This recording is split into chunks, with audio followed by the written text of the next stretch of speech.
প্রাথমিকের সহকারী শিক্ষক নিয়োগ পরীক্ষায় কানের ভেতর নকল করার ডিভাইস নিয়ে পরীক্ষা দিচ্ছিলেন পরীক্ষার্থীরা। এই ঘটনায় দিনাজপুর ও গাইবান্ধার ৫৪টি কেন্দ্র থেকে ৬৭টি ডিজিটাল ডিভাইস সহ ৬৯ জনকে আটক করেছে পুলিশ। পুরো প্রক্রিয়াটির জন্য পরীক্ষার্থীদের গুনতে হতো ১৫ লক্ষ টাকারও বেশি। এমনই চুক্তি ছিল একটি প্রতারক চক্রের সঙ্গে। এই নিয়ে বিস্তারিত থাকছে মেহেদী হাসানের রিপোর্টে। যারা এই পরীক্ষায় উত্তীর্ণ হতো তাদের হাতে তুলে দেওয়া হতো কোমলমতি শিক্ষার্থীদের ভবিষ্যৎ আর দেশের মেরুদণ্ড গড়ার গুরুদায়িত্ব। আর তারাই তাদের নিয়োগ পরীক্ষায় আশ্রয় নিয়েছে অভিনব এক প্রতারণার, যেখানে ৪৩টি কেন্দ্র থেকে ডিজিটাল ডিভাইস সহ ৫১ পরীক্ষার্থীকে আটক করা হয়। ডিভাইসগুলো বিশেষ কায়দায় কানের মধ্যে রাখা ছিল। এই ঘটনায় সামনে এসেছে বিশাল এক প্রতারক চক্র। সম্প্রতি দেশের প্রাথমিক সহকারী শিক্ষক নিয়োগ পরীক্ষা অনুষ্ঠিত হয়।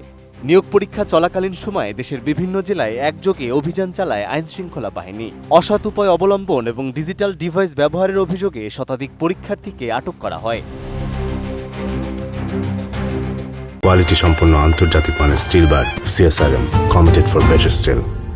সবচেয়ে বেশি আটকের ঘটনা ঘটে গাইবান্ধায়। সদর, ফুলছড়ি ও পলাশবাড়ী উপজেলায় ৪৩টি কেন্দ্র থেকে ডিজিটাল ডিভাইস সহ ৫১ পরীক্ষার্থীকে আটক করা হয়। পরে তাদের সদর থানায় নেওয়া হয়। সংশ্লিষ্ট কর্তৃপক্ষ জানিয়েছে, কেন্দ্রের ইনভিজিলেটররাই প্রথমে খেয়াল করেন পরীক্ষার হলে তারা খুব আস্তে আস্তে কথা বলছেন। পরে সন্দেহভাজনদের আটক করা হয়। পুলিশকে খবর দেয়া হলে ঘটনাস্থলে গিয়ে তারা বিশেষ এক সিজারের মাধ্যমে ডিভাইসগুলো কান থেকে বের করে আনে। দিনাজপুরেও একই ঘটনা ঘটে। ১১টি কেন্দ্র থেকে ১৬টি ডিজিটাল ডিভাইস সহ ১৮ জনকে আটক করে পুলিশ। সেখানে দায়িত্বরত কর্মকর্তারা জানান, এর পিছনে একটি বড় চক্র কাজ করছে। তদন্ত ছাড়া কার সঙ্গে কার আর্থিক লেনদেন হয়েছে তা নিশ্চিতভাবে বলা যাবে না।